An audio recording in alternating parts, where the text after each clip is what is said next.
Hello everybody and welcome back to Chess Diagnostic. So we're finally done with 28 days to master level chess tactics. It was quite a doozy.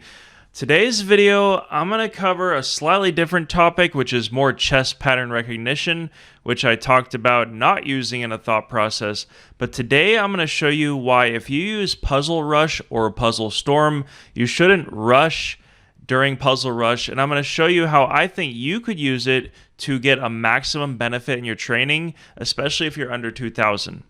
There used to be a website, chess.emerald.net, called the Chess Tactics server, which was very similar to the current Puzzle Storm Puzzle Rush, and it gave you more points for solving it quicker, but a lot of players at the time talked about using it as just a pattern recognition. Now, credit goes out to Dan Heisman, who talked about, as well as I think David Pruis, who talked about the 2,000 positions, basic tactics that you really should have in your pattern recognition, and beyond that, it's not very useful to just stack on more and more. It's more useful to learn how to apply it.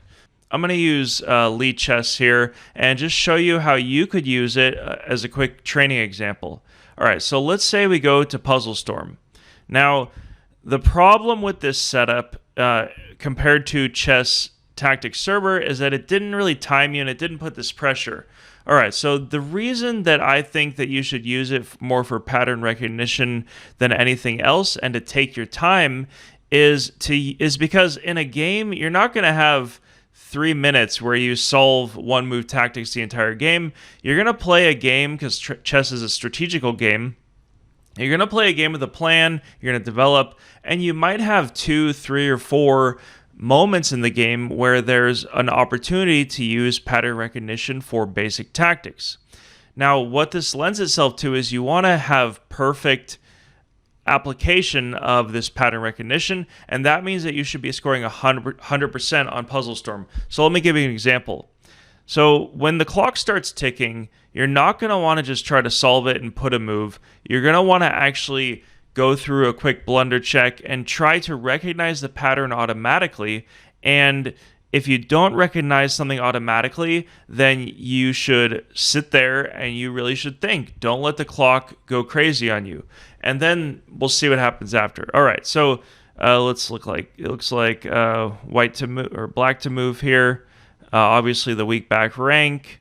You notice the weak back rank, check.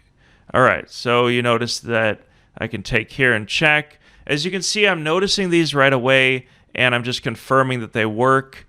All right, let's see. So I don't notice something right away here. I do notice check and then a fork, and then we'll go over these just so you can see. All right, a checkmate here. All right, a checkmate here. All right, you notice the rook. He missed that. A fork immediately. Now, these are tactics that you won't necessarily see a thought process in. Take the queen. All right, that's a very common pattern. Now, I'm not rushing. I'm not trying to follow necessarily the protocol's idea of solving everything as quickly as possible. All right, we have a checkmate there. All right, we win a bishop. All right, discovery on the undefended queen, something that you should definitely have as a pattern. Undefended bishop. I was thinking about going here, but it looks like it's a little more complicated. Actually, that does work. The rook is pinning it. Takes. All right, take, checkmate. All right, so I would recommend, as you can see, I'm not going for a specific thing here. All right, checkmate. Checkmate.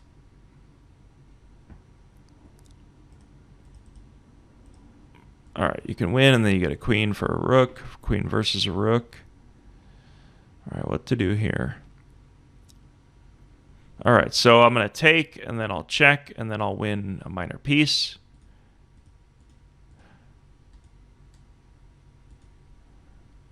I was thinking about check initially, but there has to be something. Oh yeah, there is a check. If he brought the knight in, then you would take it. All right, check, and then win the rook. queen can take because the knight's protecting it. All right, this is just an endgame where the pawn is quicker. Discovered on the queen. I could go faster, but I'm just explaining here. Let's see. All right, win that rook for a bishop. I would have got checkmate. Let's make sure. All right, checkmate here.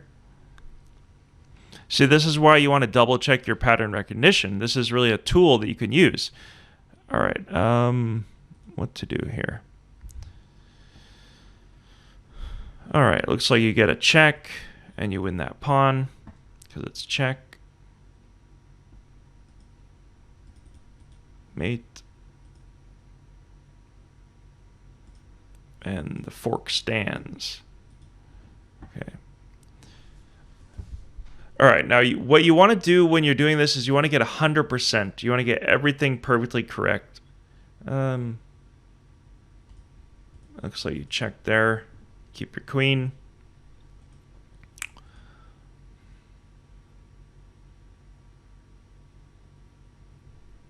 All right, I'm looking. All right, so you check, you take, and then you win the bishop.